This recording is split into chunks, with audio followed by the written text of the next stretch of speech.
오늘 말씀의 제목은 우리는 약하나 주는 갚으실지로다라는 제목으로 말씀을 나누겠습니다. 본문은 다윗이 왕 위에 온 이스라엘의 왕 위에 올라가는 과정을 그리고 있습니다. 그런데 이해가 되지 않는 것은 하나님께서 세우신 왕임에도 불구하고 그 과정 중에 아브넬과 요압의 어떤 나쁜 태도들이 나타납니다. 아브넬은 이스보셋의 권세를 무시합니다. 또 요압은 자기의 동생의 복수를 위하여서 다윗에 대해서 다윗의 왕의 권세를 무시하는 그런 태도들이 등장합니다. 무엇 때문에 하나님께서 세우신 왕 다윗이 온 이스라엘의 왕 돼가는데 왕의 권세를 무시하는 자들이 이렇게 등장하는 걸까?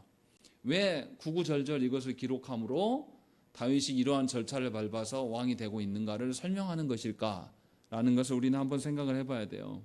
우리 생각으로는 하나님께서 세우신 다윗 왕이 이제 다윗의 대적이었던 사울이 죽고 없어졌으니까 온 이스라엘의 추대를 받아서 영광스럽게 그냥 다윗 왕이 온 이스라엘의 왕이 되면 좋겠으나 성경은 그렇게 말씀하지 않는다라는 것이죠.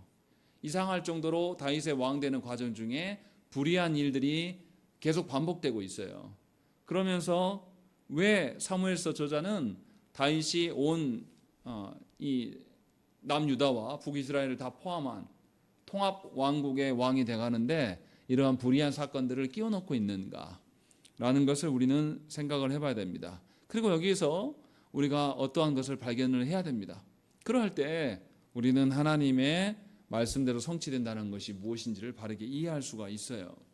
그러면 이제 그것이 무슨 일인지 우리가 봐야 되는 것이죠. 2절부터 5절에 보시면 다윗이 왕 되는 과정 중에 첫 이야기를 꺼내기 전에 다윗이 헤브론에서 6명의 아내에게서 6명의 아들을 얻었다라는 것을 기록을 하고 있습니다. 이 의미는 뭐냐면 다윗의 왕권이 안정돼 가고 있다라는 것이에요. 헤브론에서 왕이 아들을 6명이나 얻었다라는 것은 뭔가 안정돼 가고 있고, 반대로 이스보셋은 어떻습니까? 이스보셋의 왕권은 이 북이스라엘의 지금 왕이죠. 그런데 아브넬에게 무시당하는, 그래서 사울의 집안은 자녀들이 다 세 아들이 전쟁터에서 죽었고 사울도 죽었고 이스보셋은 뭐 자녀를 낳았다는 이야기가 없어요. 그래서 저자가 의도적으로 다윗의 일가가 계속 왕성해 가고 있다라는 것을 알려주려고 지금 이 이야기를 하고 있는 거예요. 그런데 셋째 아들에 대한 기록을 보면 3절에 보시면 셋째는 압살롬이라 그슬 왕 달메의 딸 마아가의 아들이다 라는 거예요. 여기서 보면 그슬 왕 달메의 딸이다 이렇게 되어 있습니다. 그슬이라는 것은 아람의 도시 왕국을 말하는 거예요. 지도상으로 보면 남유다의 다윗의 아내로 왔는데 이 사람이 어디서 왔냐? 북이스라엘을 넘어서서 북이스라엘에서 북동쪽에 있는 그 나라의 공주가 와서 지금 다윗과 결혼하고 있어요. 그러면 다윗이 힘을 기르러 가면 그 나라에서 호응하겠습니까? 하지 않겠습니까? 호응하는 거죠. 그러면 북이스라엘엔 많은 지파가 올라가 있지만, 많이 지파 있지만 사실은 다윗의 편이 위에 또 있다라는 거죠. 그 말은 지금 그냥 아들만 낳은 것이 아니라 다윗의 세력이 이미 확장되어져 가고 있음을 은근히 우리에게 보여주는 겁니다. 그래서 힘으로도 다윗이 이미 다른 나라들과 뭔가 손을 잡고 있음을 보여주고 있는 거죠. 그런데 과연 다윗의 이런 태도들이 과연 정말로 옳은 것인가라는 것을 이제 은밀하게 보여줍니다. 2절에 나타난 그 다윗의 아들의 이름이 뭡니까? 암논이에요. 그리고 3절에서는요 압살롬입니다. 그리고 4절에서는요 아도니아가 나온단 말이죠. 이 사람들 다 누굽니까? 다윗에게 나중에 서로 왕권을 차지하려고 서로 쟁탈전을 벌이는 그런 사람들이에요. 다윗에게 슬픔과 괴로움을 가져준 다 아들들이란 말이에요. 그 아들들의 이름이 지금 등장하고 있어요. 근데 이게 왜 나왔냐라는 거죠.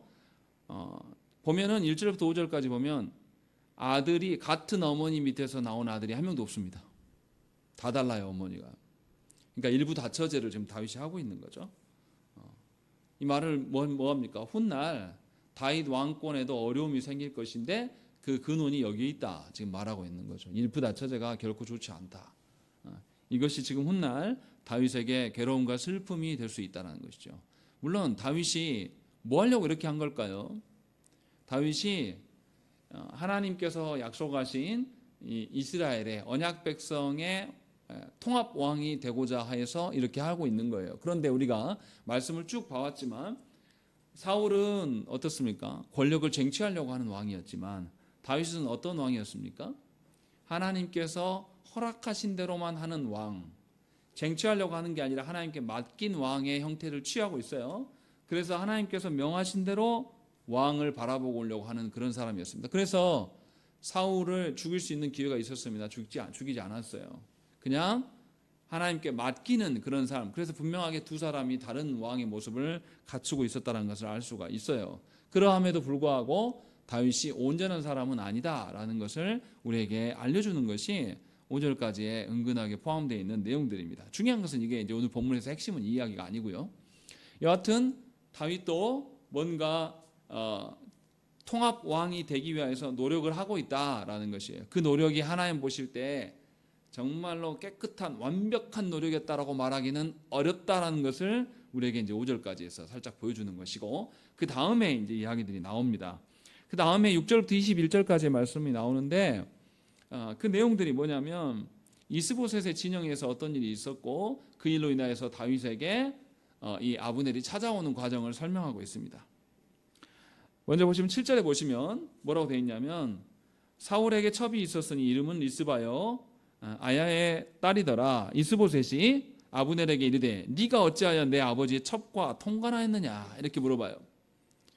그러니까 이미 죽은 사울의 첩인 그 첩을 누가 잠자리를 같이 했다는 거죠. 아브넬이 같이 했다라는 사실을 이스보셋이 추궁하고 있습니다. 이스보셋이 힘이 더 있습니까? 아브넬이 더 힘이 있습니까?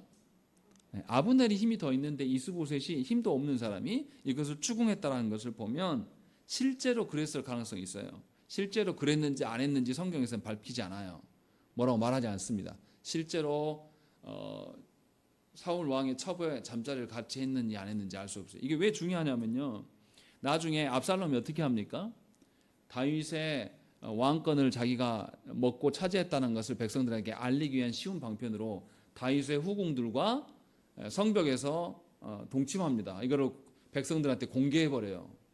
이 말은 뭐냐면 다윗의 왕권은 이제 내 거다라는 거죠. 그러니까 이 이스보셋이 화낼 만한 사건이에요. 이스보셋이 왕으로 지금 올라가 있긴 하지만 누가 사실은 왕이라는 거죠.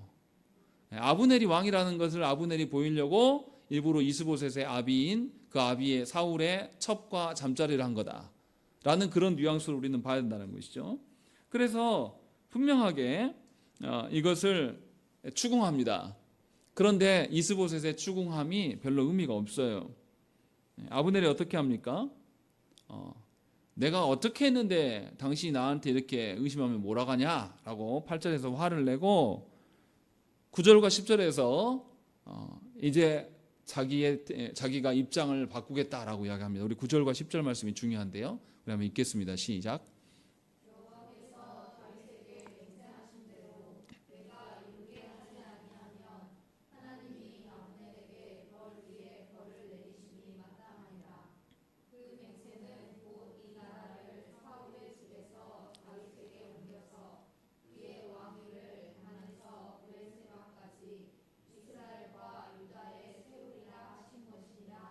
예, 10절의 말씀 보면 하나님께서 다윗에게 약속하신 바의 내용을 아주 상세하게 밝히고 있어요. 이거 누가 말한 겁니까?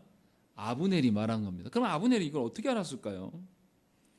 17절의 말씀 보세요. 17절의 말씀 보시면 아브넬이 이스라엘 장로들에게 말하 이르되 너희가 여러 번 다윗을 너희의 임금으로 세우기를 구하였다라는 것이죠. 그러니까 북이스라엘의 장로들도 이스보셋보다는 누구를 세우기를 원했다라는 것이죠. 다윗을 세우기를 원했다라는 것이고 여러 번 아브넬에게 간청하였다면 그 과정 중에서 장로들이 하나님의 뜻이 이러한 것이다라는 것을 말했을 가능성이 굉장히 높아요. 그래서 아브넬이 아주 구체적으로 알고 있어요. 그냥 다윗이 이스라엘의 왕이 될 것이다 이렇게 말한 게 아니라 하나님 말씀하신 대로 알고 있어요. 이 나라를 사울의 집에서 다윗에게 옮겨서 그의 왕위를 단에서 부엘세바까지 이스라엘과 유다에 세우리라. 그러니까 온 이스라엘의 통합 왕으로 하나님께서 세우실 거라는 하나님께서 다윗에게 약속하셨던 일들을 아브넬이 잘 알고 있다는 것입니다. 그리고 놀랍게도 아브넬이 이 말을 하고 있어요. 은연중에. 아브넬은 왜 한 걸까요? 하나님의 말씀이 정말 성취되기를 바라서 한 걸까요? 아니면 자기 입장이 곤란해서 지금 말하고 있는 것일까요? 자기 입장이 곤란한 거죠. 이스보셋이 자기를 추궁하니까. 만약에 자기가 사울의 첩과 잡다라는 사실이 온 북이스라엘에 알려지면 아브넬은 자기의 자리, 살아남을 자리가 있겠습니까? 없겠습니까? 없죠. 북이스라엘의 사람들은 뭐야 그러면 아브넬은 그래서 네가 전쟁 중에서 살아남았구나, 사울에게 충성하지 않고 그랬구나 이렇게 추궁할 수 있는 문제거든요. 그러니까 자기 입장 곤란해서 다윗에게 돌아서려고 할 때 놀랍게도 이 아브넬이 하나님께서 언약하신 바를 말하고 있다는 거죠. 그래서 악용하고 있는 거예요. 근데 악용함에도 불구하고 하나님의 약속이 지금 누군가의 입을 통해서 그 사람이 악인이든 의인이든 간에 그 사람을 통해서 지금 선포되고 있다라는 것이 사무엘서 저자의 의도입니다. 그것을 우리에게 말씀하고 있어요. 그래서 어떻게 됩니까? 하나님의 언약이 선포되고 있고 진행되어 가고 있는 것을 우리에게 알려주고 있습니다. 그리고 11절에도 뭐라고 되어 있냐면 이스보셋이 아브넬을 두려워하여 감히 한마디도 대답하지 못하니라 라고 되어 있습니다. 이 배치를 잘 보세요. 이렇게 말해도 됩니다. 9절 10절 빼고 8절에서 당신이 내가 이 사울 집안에 얼마나 잘했는데 나를 의심하면서 나를 추궁하냐, 내가 당신에게 순종할 것 같으냐 이렇게 호통치고 11절 이야기를 해도 됩니다. 그냥 바로 이야기를 해도 돼요. 근데 그렇게 하지 않고 사무엘서 저자는 뭘 중간에 끼워 넣었습니까? 하나님께서 다윗을 온 이스라엘의 왕으로 삼으시겠다는 그 약속을 집어넣고 그 다음에 11절의 말씀을 하고 있어요. 그런데 11절에서 두려워 떠는 자가 누굽니까? 북이스라엘의 왕이에요. 사울 가문의 왕이란 말이에요. 다시 말하면 하나님의 언약이 먼저 선포되고 그 언약이 선포된 것이 이스보셋에게는 왕위가 빼앗기는 구조잖아요. 그런데 이 사실에 대해서 이스보셋이 한마디도 하지 못해요. 왕인데도 불구하고. 이 말은 뭡니까? 언약대로 된다는 겁니까? 되지 않는다는 겁니까? 언약대로 될 것을 기대하게끔 만들고 있는 것이죠. 이게 사무엘서 저자의 문학적인 방법이에요. 그러니까 사무엘서 저자는 무슨 이야기를 하고 있는 겁니까? 아브넬과 이스보셋의 정권 다툼 그 이야기를 하려고 하는 게 아니에요. 사무엘서 저자는 하나님의 언약이 실현될 것이다. 아브넬이 자기의 입장 처지 때문에 입장이 곤란해서 하나님의 언약을 끌어다 쓰고 있으나 실상은 하나님의 언약대로 될 것임을 분명하게 보여주고 있는 겁니다. 이것이 굉장히 신기한 이야기예요. 또 이것은 우리가 다시 성경을 창세기로부터 다시 거슬러서 생각해야 됩니다. 지금 이 가나안 땅에 통합 왕이 생긴다는 것은 뭐가 계속 진행될 수 있는 것입니까?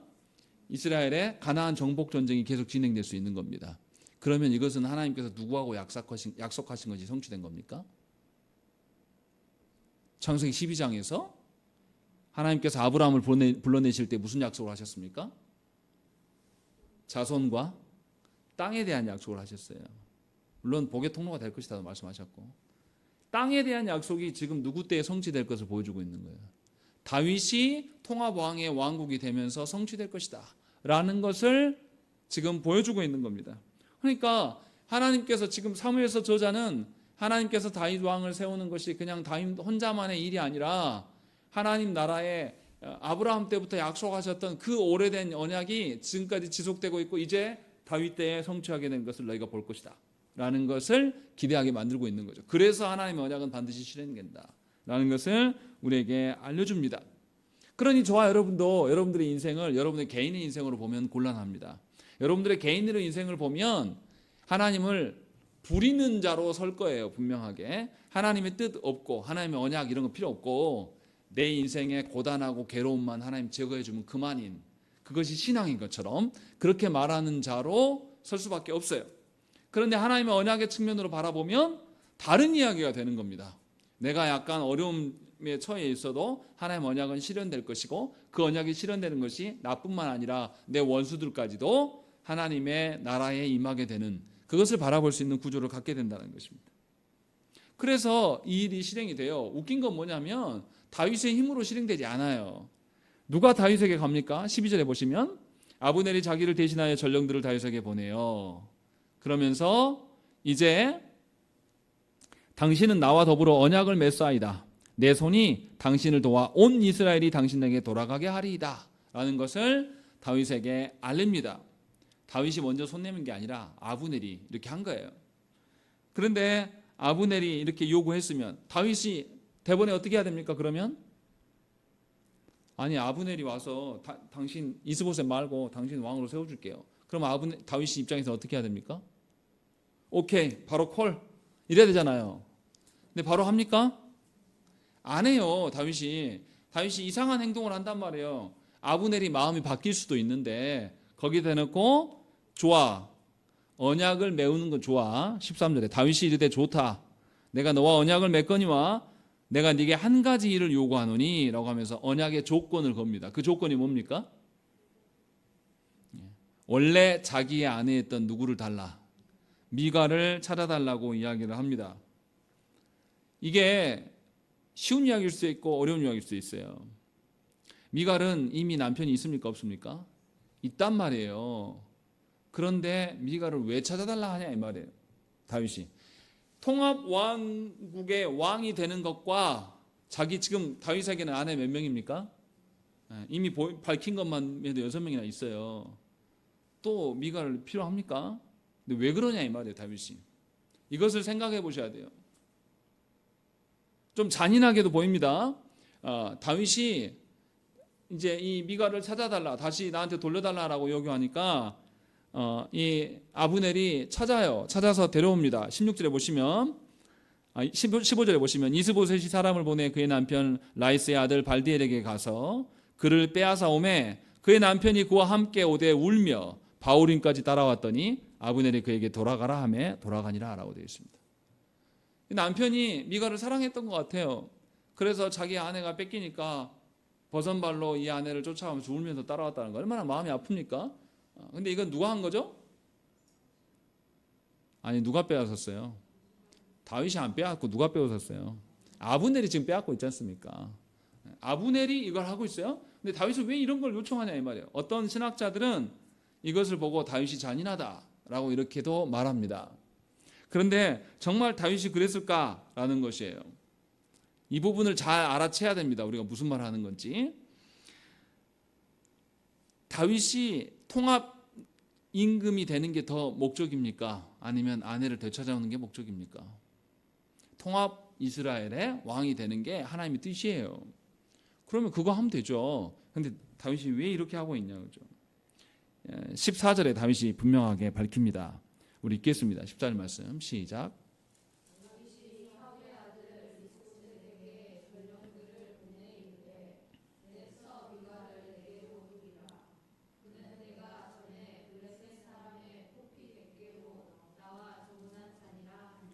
예, 분명하게 다윗이 사울과 언약한 것을 근거로 제시합니다. 사울이 포피 100개를 가져온 사람을 자기 딸과 정혼시키겠다라고 이야기를 했고 다윗이 몇 개를 가져옵니까? 포피 200개를 가져와요. 그러면 원래 사울 왕과 언약한 거에 근거에 보면 미갈은 누구의 아내가 돼야 됩니까? 다윗의 아내가 된 거예요. 이것이 정당한 거예요. 언약에 근거하여서. 그러면 다윗은 누구 집안의 사위가 됩니까? 사울 집안의 사위가 되는 거예요. 지금 다윗이 지금 뭐 하려고 하는 겁니까? 자기가 통합 왕국의 이스라엘의 왕이 되는 것은 아브넬이 이스보셋을 배신해서 된 것이 아니다라는 걸 밝히려고 하는 거예요. 북이스라엘 백성들에게도 내가 왕이 되는 것은 내가 사울의 사위로서 정통성을 띠고 있다라는 것을 분명히 밝히고 있고 북이스라엘 사람들에게 다윗에 대해서 어떻게 하려고 하는 거죠? 할 수 없이 어거지로 그냥 우리가 힘이 없으니까 당신이 왕 되세요 이렇게 되는 방식 말고 이스라엘 백성들이 정말로 당신이 진짜 왕이 될 만한 사람이네요 하고 수긍하게 만들고 이래서, 그래서 다윗이 꿈꾸는 왕은 뭡니까? 어떤 왕의 정권을 자기 힘으로 빼앗는, 사울이 그렇게 했었죠. 힘과 군사력으로 무언가를 빼앗고 쟁취하려는 왕이 되려고 했는데 다윗은 그런 왕이 되려고 하는 게 아니에요. 왜냐하면 다윗이 왕이 돼서 해야 될 일은 뭡니까? 하나님의 사명을 같이 수행해야 돼요. 누구랑 함께요? 언약 백성들과 함께 하나님의 사명을 이뤄가야 될 책무가 있는 거예요. 그러면 그 언약 백성들과 이 왕은 관계가 좋아야 됩니까? 좋지 않아야 됩니까? 좋아야 되는 거예요. 어떤 식으로 좋아야 돼요? 인간적으로 자기들끼리 좋아 이렇게 좋은 겁니까? 아니면 하나님의 언약 앞에서 공통점을 띠고 있어야 됩니까? 하나님의 언약에 근거해서 서로가 온전하게 하나님 앞에서 온전한 언약 백성이 돼야 된단 말이죠. 그래서 다윗은 북이스라엘의 사람들이 자신이 왕이 되는 것이 정통성을 띠고 있는 것을 알리기 위한 것이고, 그것이 근거 없는 소리가 아니라 실제로 사울 왕이 그렇게 했었음을 근거로 인해서 보여주려고 지금 이야기를 하고 있는 거죠. 인간적으로 보면 이미 이 미갈에게 남편이 있는데 그 남편이 얼마나 짠하게 바울인까지 울면서 버선발로 쫓아왔다라는 거 보면, 인간적으로 보면 이거는 지금 말이 안 되는 것처럼 보여요. 그런데 다윗이 이루려고 하는 것이 무엇인지를 잘 봐야 된다는 거죠. 다윗은 이미 앞에서 5절에서까지 보여줬을 때 6명의 아내가 있었어요. 근데 6명 안에 둔 근거도 뭐 하려고 한 거냐면 온 이스라엘을 통합시키려고 하는 그런 근거였던 것을 우리가 봤어요. 그런 점에서 지금 다윗이 하고 있는 겁니다. 그래서 분명하게 자신이 하나님 나라의 그 언약에 근거한 것이고, 또 하나님께서 자기 자신을 이 이스라엘의 통합왕으로 세우신 목적이 무엇이었습니까? 이스라엘의 구원자가 되기 위하여서, 이스라엘의 이 바벨론으로부터, 이미 이스라엘은 누구한테 패배했습니까? 블레셋에게 이미 패했어요. 그래서 다윗이 왕이 돼서 블레셋으로부터 이스라엘을 구원하려고, 누가 원래 일을 했어야 됩니까? 사울에게 하나님께서 명하신 일인데 이것을 책무로 못했단 말이에요. 그래서 이 모든 일들을 이스라엘이 깨닫고, 이스라엘 백성들이 깨닫고 수긍하면서 다윗 왕과 함께 손을 맞잡고, 야 이제 진짜로 우리가 이 가나안 땅을 정복하여서 하나님 나라 일들을 이루어가자 라는 것을 보게 하기 위하여서 지금 이것을 하고 있는 겁니다. 그냥 자기 욕심 채우려고 하는 게 절대 아니에요. 뉘앙스를 잘 알아들으셔야 돼요.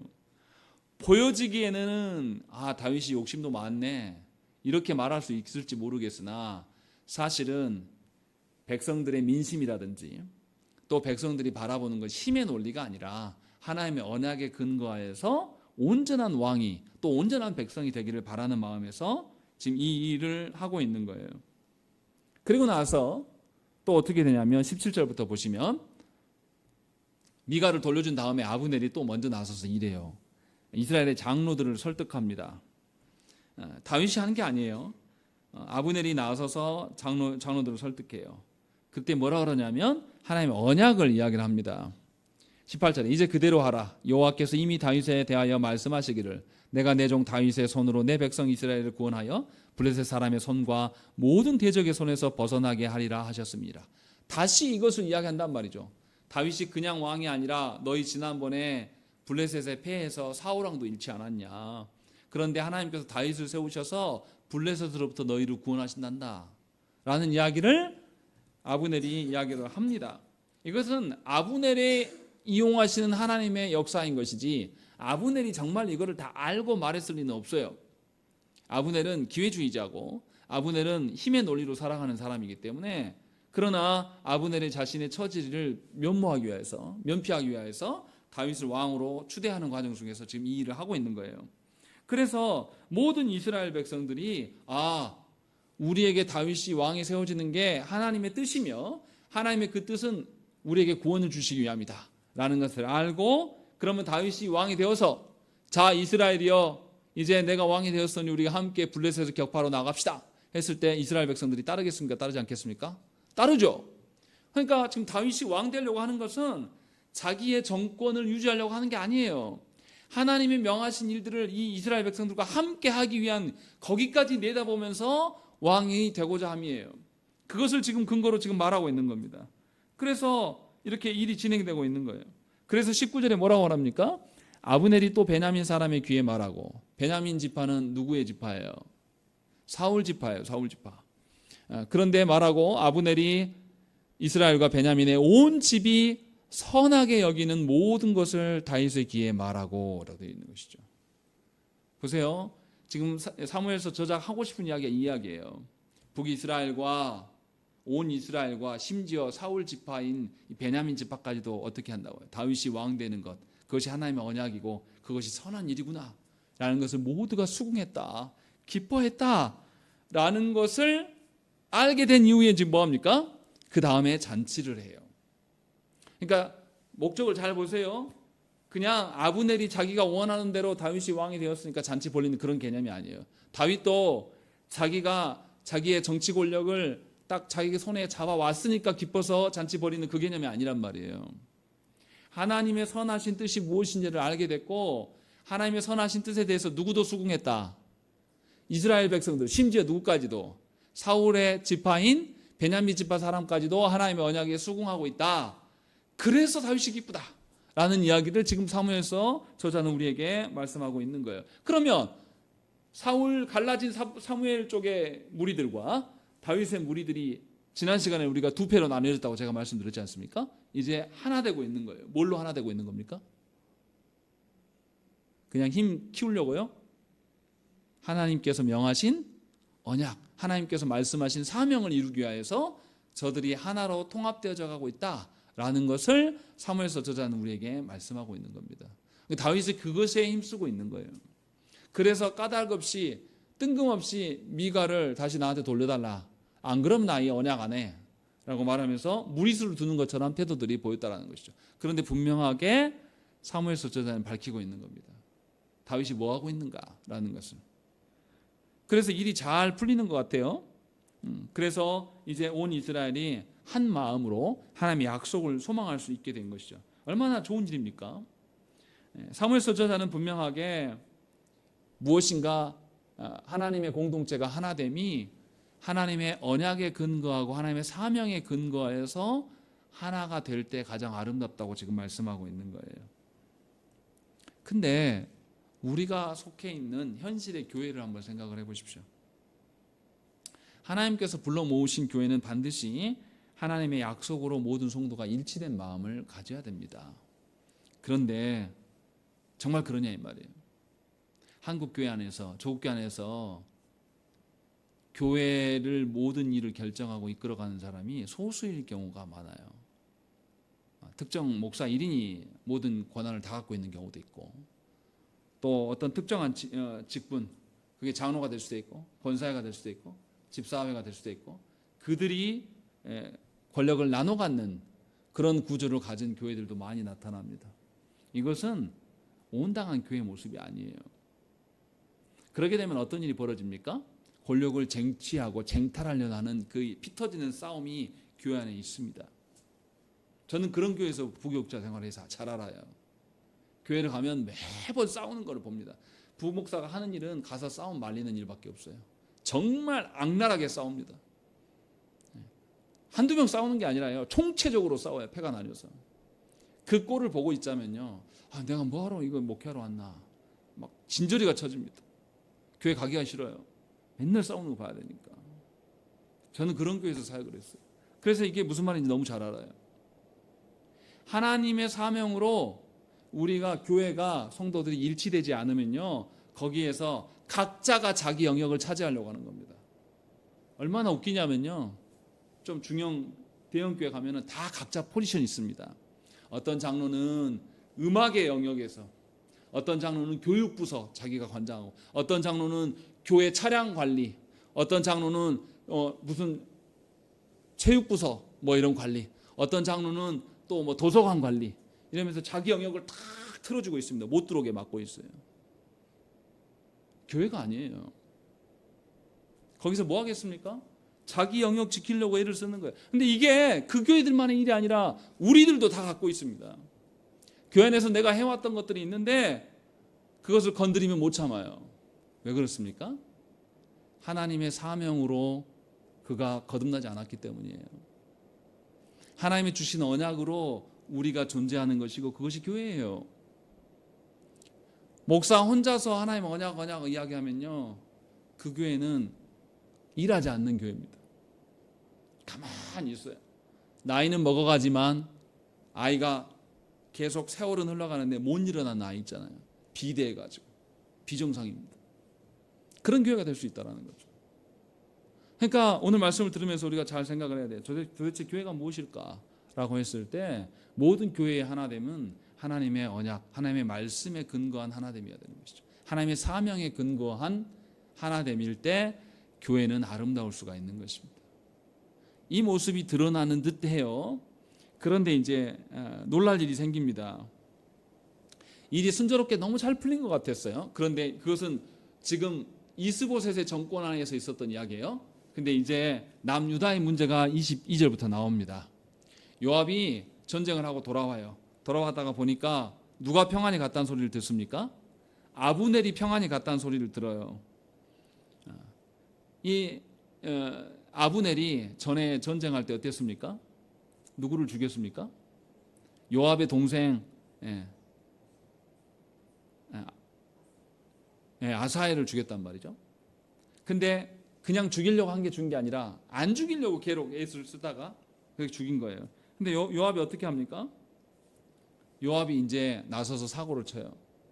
그런데 요압의 태도를 보세요. 요압이 아주 교만합니다. 23절에 보시면 요압에게 말하여 이르되 넬의 아들 아브넬이 왕에게 왔더니 왕이 보내매 그가 평안히 갔나이다 하니 바로 요압이 왕에게 나아가 이르되 어찌하심이니까 아브넬이 왕에게 나왔거늘 어찌하여 그를 보내어 잘 가게 하셨나이까 라고 하면서 요압이 누구에게 호통칩니까? 다윗에게 호통치는 거예요. 누가 군주입니까? 다윗이에요. 그런데 누가 더 큰 소리예요? 요압이. 왜 큰 소리 칠까요? 요압도 장수고요. 요압의 동생 아비새도 장수예요. 또 전에는 아사엘도 삼형제가 다윗의 무리 중에서 장수란 말이에요. 그럼 얼마나 권력의 힘이 셌겠습니까? 말을 하지 않아도 전쟁통인데. 그러면 얼마나 장수들의 힘이 셉니까? 다윗의 힘이 이길 수 있겠습니까? 이기지 못하는 형국에 있는 거예요, 지금. 다윗이 우리가 착각해서 잘 생각을 해보십시오. 다윗이 이렇게 다시 고향으로 돌아갔는데 시글락상에 돌아갔을 때 무슨 일이 있었습니까? 아말렉이 와서 처자식을 다 도둑질해 갔단 말이에요. 그때 다윗의 무리들이 어떻게 했습니까? 다윗을 돌로 쳐 죽이려고 그랬어요. 다윗이 별로 그렇게 힘 있는 자가 아니에요. 우리가 생각하는 거 좀 달라요. 근데 요압이 지금 다윗에게 호통칩니다. 25절을 보면 더 웃겨요. 왕도 아시려니와 넬의 아들 아브넬이 온 것은 왕을 속임이라 그가 왕이 출입하는 것을 알고 왕이 하시는 모든 것을 알려 함이니이다 라고 되어 있어요. 그러면서 뭐라고 합니까? 당신 잘못한 거야. 당신 왕이지만 판단 잘못한 거야 라고 하면서 누구를 지적해요? 다윗인 왕을 지적질하고 있는 거예요. 누가요? 그의 신하가.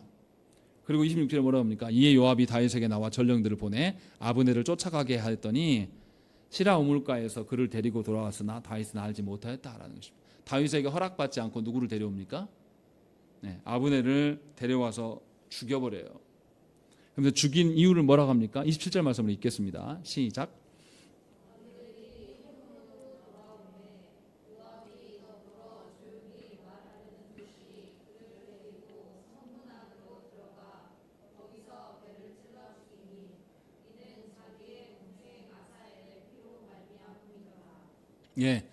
아브넬이 다윗에게 다윗에게 호통도 쳤죠.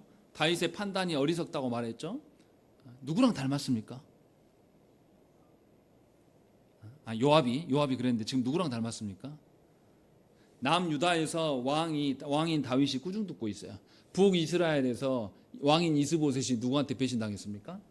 아브넬에게 배신당하고 있는 거예요. 지금 요압은 누구랑 닮았습니까? 아브넬하고 닮아 있어요.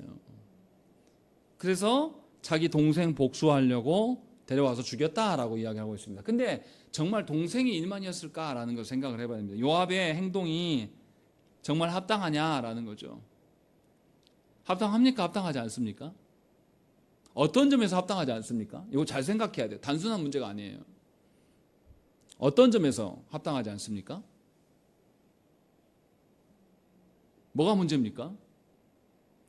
여러분들 같으면 동생을 죽인 놈이 나타났어요. 여러분들 마음이 어떻겠습니까? 요압이 그러면 아브넬을 왜 죽였을까요? 그것부터 생각을 해봅시다. 그냥 동생 원수 갚은 걸까요? 금방 생각하면 답이 나와요. 통합 왕국이 하나로 합쳐집니다. 그러면 다윗의 무리들 중에서 누가 2인자입니까? 요압이에요. 요압. 그러면 북쪽에서는 누가 제일 권력이 세요? 아브넬이 센단 말이에요. 그럼 이 두 사람이 나중에 격돌을 하겠습니까? 안 하겠습니까? 하는 거죠. 요압은 지금은 요압이 아브넬을 죽인 건 왜 죽인 겁니까? 미래에 자기의 상대자가 될 자들을 제거하고 있는 거예요. 절대로 동생을 그냥 동생의 복수만을 말하고 있는 게 아닙니다. 더군다나 아브넬이 행동하는 것이 이상한 점이 있어요. 아브넬이 아니라 요압이. 아브넬이 전쟁에서 아사헬을 죽인 것은 살인입니까? 살인이 아닙니까? 살인 아니에요. 더군다나 아브넬은 아사헬을 안 죽이려고 몇 번이나 했어요. 나한테 만족하지 말고 병사 하나 죽이고 그냥 가. 내가 너 죽일 수도 있으니까. 근데 계속 따라와요. 너 그렇게 오면 내가 네 형 어떻게 보냐? 라고까지 이야기합니다. 그래도 따라와요. 그러니까 어떻게 합니까? 창 뒤로, 앞 창날 있는 게 아니라 뒤로 이렇게 밀쳤단 말이에요. 오지 마라. 근데 찔러서 죽은 거예요. 그걸로. 아브넬은 살인한 겁니까? 정당방위한 겁니까? 정당방위했어요. 더군다나 전쟁 중이었습니다. 전쟁 중에 서로 적이에요. 전쟁 중에 서로 적일 때 서로 죽이는 것은 하나님이 합법적으로 허락한 것입니까? 허락하지 않은 것입니까? 허락하신 거예요. 살인이 아니에요. 원수 갚아서도 안 됩니다. 그런데 아브넬을 그냥 죽여요. 그리고 어디서 죽입니까? 27절 말씀 보세요. 아브넬이 헤브론으로 돌아오매 요압이 더불어 조용히 말하는 듯이 그를 데리고 성문 안으로 들어가서 거기서 배를 찔러 주겠다라는 것입니다.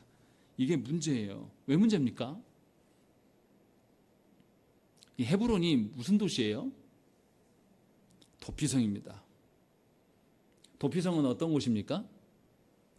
우발적으로 아니면 사고로 누군가를 내가 죽였어요. 그러면 그 죽인 사람이 누구한테 복수당하기 전에 공정한 재판을 받게 하기 위해서 도피성을 마련했단 말이에요. 그러면 도피성은 생명을 지키는 성이잖아요. 그런데 그 성 안으로 누구를 끌고 들어와가지고 아브넬을 데리고 들어와서 그 성 안에서 죽였다라고 말하는 거예요. 그러면 요압이 지금 뭐 하는 겁니까? 하나님께서는 여호수아 때부터 도피성을 만들어 놓고 이 이스라엘 땅에서 억울한 일이 없도록 하나님께서 만들어 오신 제도까지도 요압이 다 어떻게 해요? 파괴하고 있는 겁니다. 그러니까 요압의 죄가 단순하게 자기 동생 복수한 문제가 아니에요. 그 이상의 일인 거죠. 그래서 요압이 지금 뭐 하고 있냐면 사울처럼 아브넬처럼 정권에 대한 욕심이 꽉 차 있는 사람이에요. 자기의 어떠한 만을 이루기 위해서 하나님의 율법조차도 무시하는 사람이에요. 아까 제가 말씀드렸지 않습니까? 교회 안에서 하나님의 사명으로 그의 마음이 충만해지지 않으면 그 사람은 반드시 자기 이름값을 위하여서 살아갑니다. 자기의 체면치레 하기 위해서 누군가를 밟아 죽이고 욕하는 일에 서슴없이 하여 이렇게 될 수밖에 없다고 성경은 말하고 있는 겁니다. 요압이 처음부터 그랬던 게 아니에요. 요압도 다윗의 충성스러운 군사였을 시절이 있었어요. 그런데도 불구하고 지금 다윗도 못 알아봅니다. 이제 다윗 너 같은 건 필요 없어. 내 권력이 훨씬 중요해. 그래서 다윗에게 보호하지도 않고 또 그 헤브론인 도피성의 제도까지도 요압이 다 파괴하고 있는 거예요. 모든 제도를 지금 무너뜨리는 자가 요압입니다. 그래서 다윗이 그와 손절합니다. 이 사실을 이제 알게 돼요. 28절에 보세요. 그 후에 다윗이 듣고 이르되 넬의 아들 아브넬의 피에 대하여 나와 내 나라는 여호와 앞에서 영원히 무죄하다라는 것이죠. 아예 다윗이 대놓고 선언해 버립니다. 이것은 다윗이 비겁해서 하는 소리가 아니에요. 요압은 하나님의 질서까지, 공동체의 질서까지도 무너뜨리는 자예요. 그럼 왕은 어떻게 해야 됩니까? 요압이 지금까지 아무리 자기에게 충성스럽게 하더라도 요압이 하나님이 세우는 질서를 파괴하는 자로 서 있단 말이에요. 그러면 그 사람 치리해야죠, 당연히. 그게 합당한 하나님의 직분자지 않겠습니까? 자기하고 뭔가 인척관계가 있고 자기하고 무슨 어떤 지금까지의 인간관계가 있기 때문에 봐주는 것은 정직한 왕의 모습이 아니에요. 다윗은 분명하게 요압의 죄와 이 우리 집안의 문제는 다른 거다라고 하면서 선을 긋습니다. 왜 이렇게 하냐면 자기를 변호하려고 지금 이야기를 하는 게 아니에요. 왕은 하나님의 공의를 지켜내야 할 자란 말이에요. 그럼 이스라엘 백성들에게 정당한 공의를 집행해야 될 책무가 있는 거예요. 왕. 그래서 그 일을 합니다. 그것만 하는 게 아니에요. 그리고 나서 어떻게 합니까? 이제 다윗이 아브넬의 장례를 치러줍니다. 장례를 치르치는 절차를 잘 보세요. 31절 말씀을 읽겠습니다. 시작.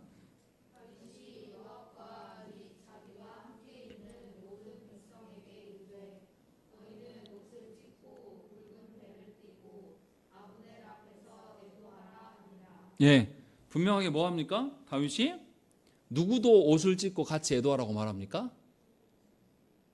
모든 백성 당연한 것이고요. 누구도 요압까지도 이렇게 하라 그래요. 요압이 아브넬을 죽인 것은 단지 동생의 복수 때문이 아니라 그가 욕망에 차서 하나님께서 세우신 공동체의 질서를 파괴한 일이기 때문에 그것 때문에 슬퍼하고 애도하면서 분명하게 처리하라고, 애도하라고 지금 이야기를 하고 있는 겁니다. 그리고 다윗이 그 다음에 뭐 하냐면 함께 울면서 33절과 34절에 보시면 아브넬을 위하여서 애가를 짓고 있습니다. 애가를 지어 부른다는 이유가 뭡니까? 아브넬이 죽은 것이 불의한 일이다라는 것이요. 그래서 뭐라고 말합니까? 33절 보시면 아브넬의 죽음이 어찌하여 미련한 자의 죽음 같은 거라고 되어 있습니다. 미련한 자 하면 누가 떠오릅니까? 사무엘서에서 나발이요. 나발의 이름이 미련한 자거든요. 나발이 얼마나 허무하게 죽습니까? 하나님께 세우신 자를 알아보지 못하고 그런 것처럼 준 거다라고 하면서 34절 말씀에 이 아브넬의 손이 결박되지 아니하였고 아브넬이 발이 착고에 채이지 아니하였다. 이게 뭘 나타냅니까? 아브넬이 죄인이었다, 죄인 아니었다.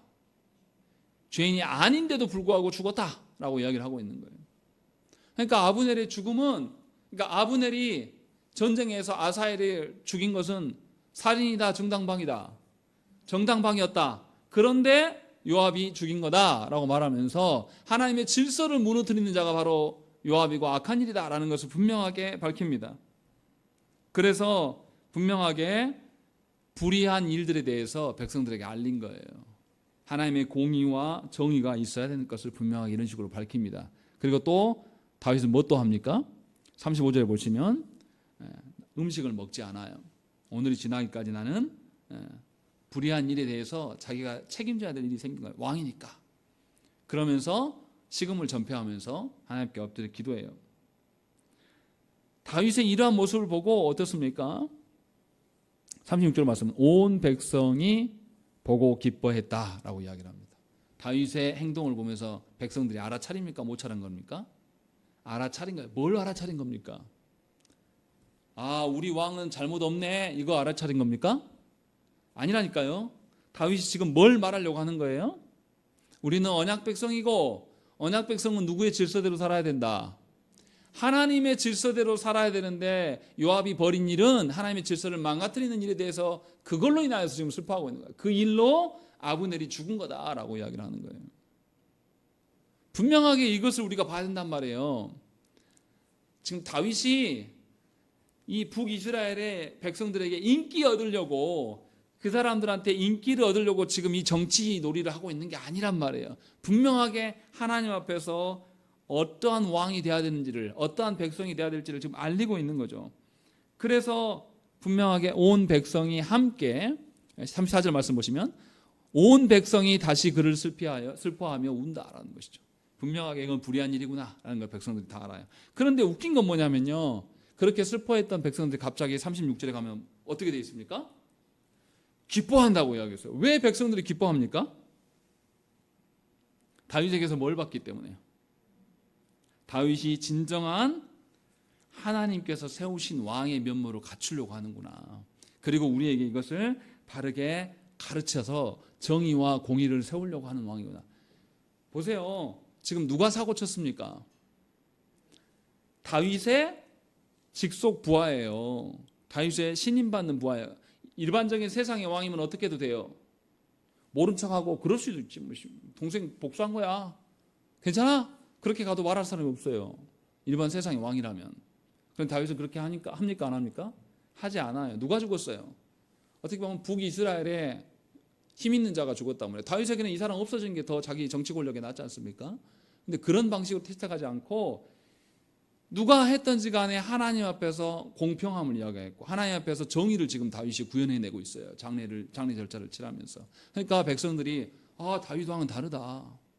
다윗 왕은 정말로 하나님의 질서를 세우려고 지금 저렇게 애를 쓰고 있는 거구나 라는 것을 이들이 보고 기뻐한 거예요. 그래서 37절에 이날에야 온 백성과 온 이스라엘이 넬의 아들 아브넬을 죽인 것이 왕이 한 것이 아닌 줄 아니라. 그때서야 다윗이 시킨 거 아니구나. 정말로 다윗은 하나님의 사람이구나 라는 것을 이들이 인정하였다라고 이야기를 하고 있는 겁니다. 그러니까 다윗은 지금 어떤 왕이 되려고 하는 겁니까? 사람들한테 인기를 누리려고 하는 왕이 되려고 합니까? 아니면 자기의 권력을 자기 힘으로 어떤 자기의 술수로 자기 사람 만들어가지고 뭔가 자기 권력을 넓히려고 하는 사람입니까?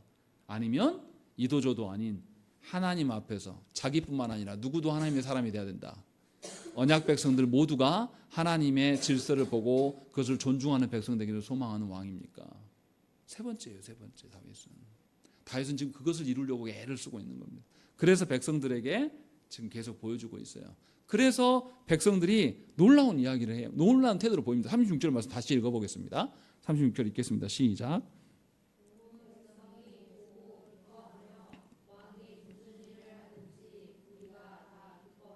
여기 중요한 이야기가 나와 있어요. 온 백성이 다윗이 무엇을 수립하려고 하는 건지 하나님의 공의와 정의를 세우려고 하는 것인지를 철저히 봤어요.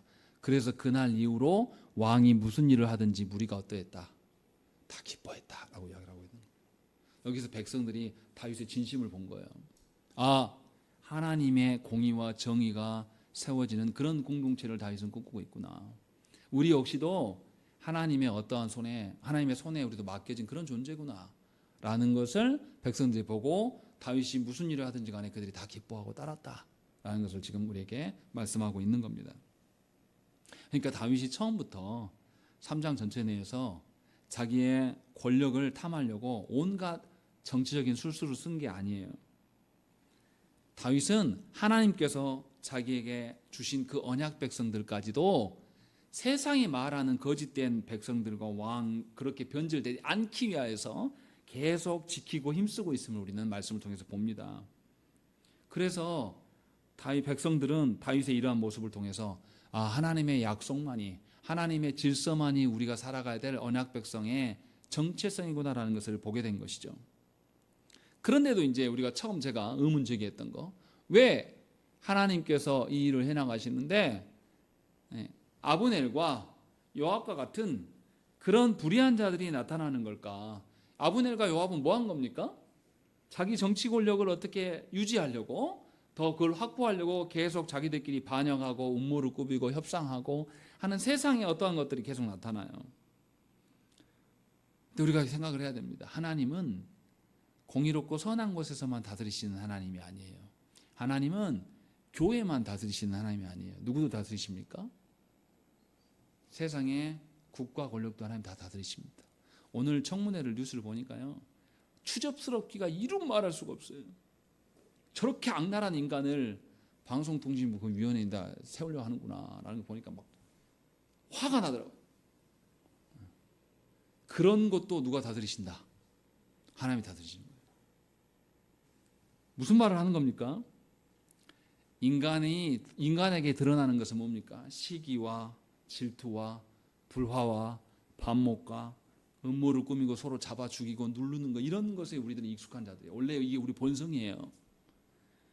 이것이 아무리 우리가 막 토해내고 바라고 발악을 하고 난리를 쳐도 하나님의 뜻은 반드시 이루어집니다.